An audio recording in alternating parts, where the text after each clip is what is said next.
What's up, family? And I want to welcome you to Above and Beyond. Listen, if you're watching this, it's not by coincidence, it's not by happenstance. I'm not famous, I'm not well known, but I am in purpose.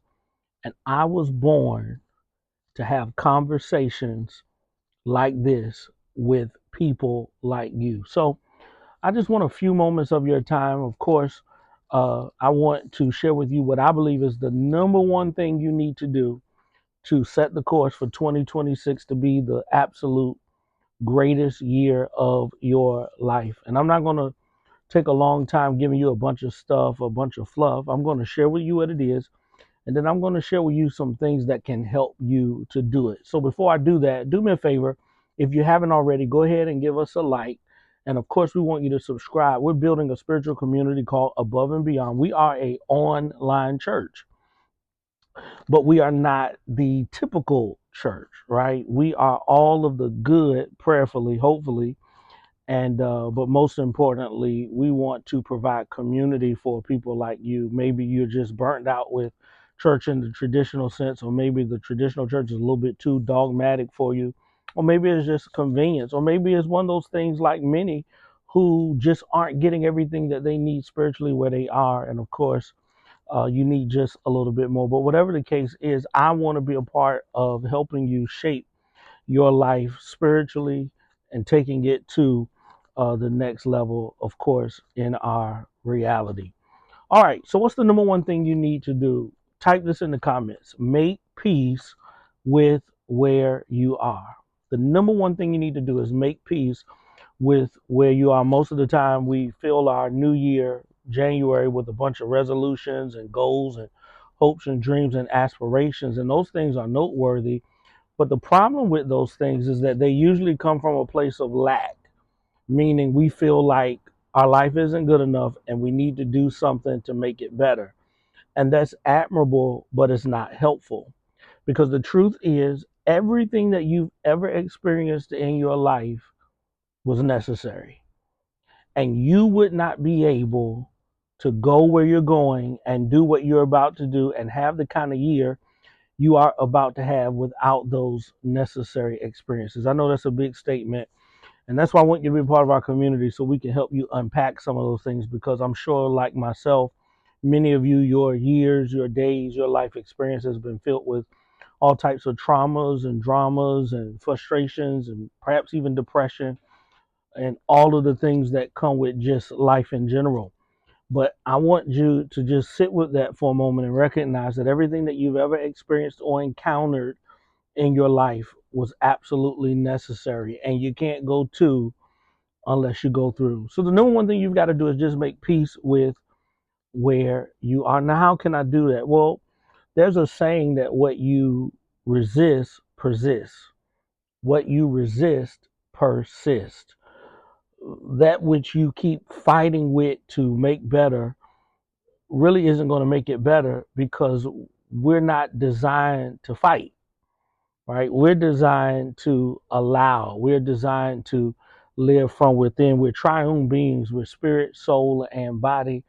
And once the spirit is aligned with the soul and the soul is aligned with the body, then essentially your life experience transitions from challenging and frustrating to good. It doesn't mean that you don't ever have to experience any trouble or any problems or any issues anymore. That's not what it means.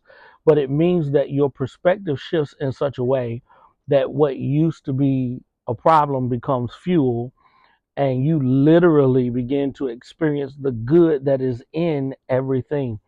The spiritual law of polarity suggests that for every good there is a bad or equal opposite reaction thereof, that things live in the same plane, right? You don't get good without bad, you don't get broke without poor, you don't get sick without healthy, and you get to determine what side of the coin that you experience. So I want you to stop resisting. I want you to stop trying to change, essentially trying to control everything, and just surrender to the reality that perhaps what I'm experiencing is designed, it's the vehicle that's going to get me where I need to go. Second thing is, begin to separate your identity from your condition. Most people define who they are by the jobs they have, the cars they drive, the houses they live in, the money that they make. And so when those things aren't good, you think you aren't good. And when those things aren't working, you think you aren't working. But I want to suggest to you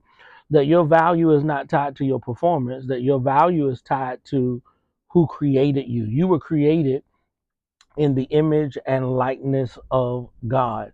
And when you recognize that, then you'll be able to really walk in the revelation of I'm good even when things aren't good. As a matter of fact, things aren't good because they're working for my good. So separate your identity from your condition. Thirdly, begin to practice gratitude without pretending, like real gratitude.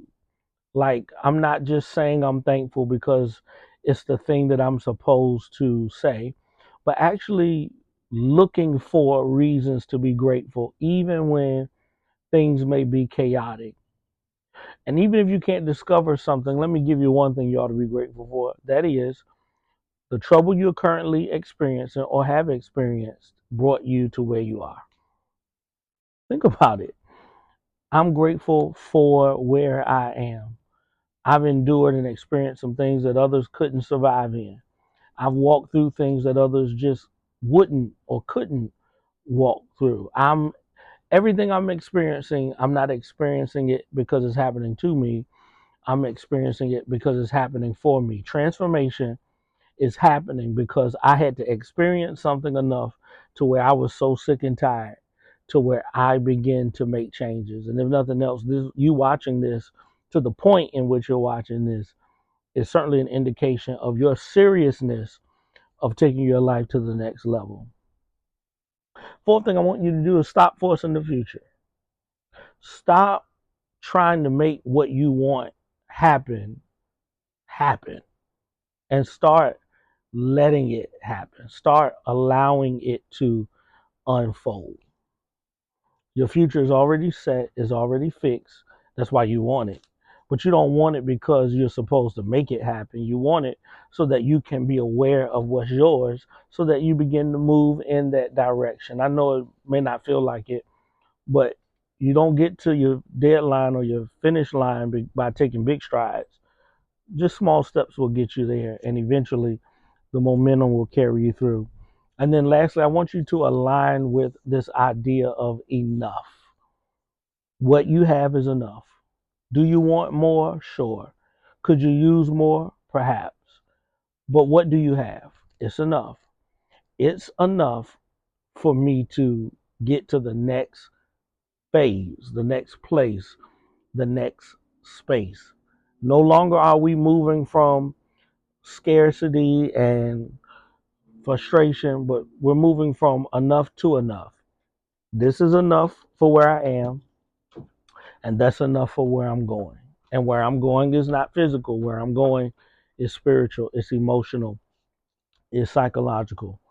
Again, I want to remind you if you're watching this, and certainly if you're watching it by this point in the video, it's not by happenstance and it's not by circumstance.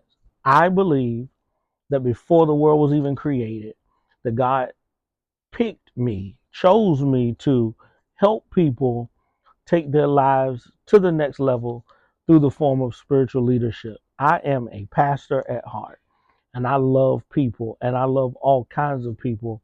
And believe it or not, I love you, and I want to help take your life to the next level. And it's simple. It doesn't cost you a dime. All you've got to do is be a part of our spiritual community. We're launching February the 1st. So if you're watching this before that time, just stay tuned. But after February 1st, I'm going to be doing a live stream in our launch phase every Monday. And then eventually we're going to evolve to uh, having actual physical gatherings at least 4 times a year. But the design of this is not to be taxing or a burden, but to actually create community that helps us to be who we are created to be. And I believe that when we are who we're created to be, we can't help but be successful. We can't help but be abundant. And most importantly, we can't help but be prosperous.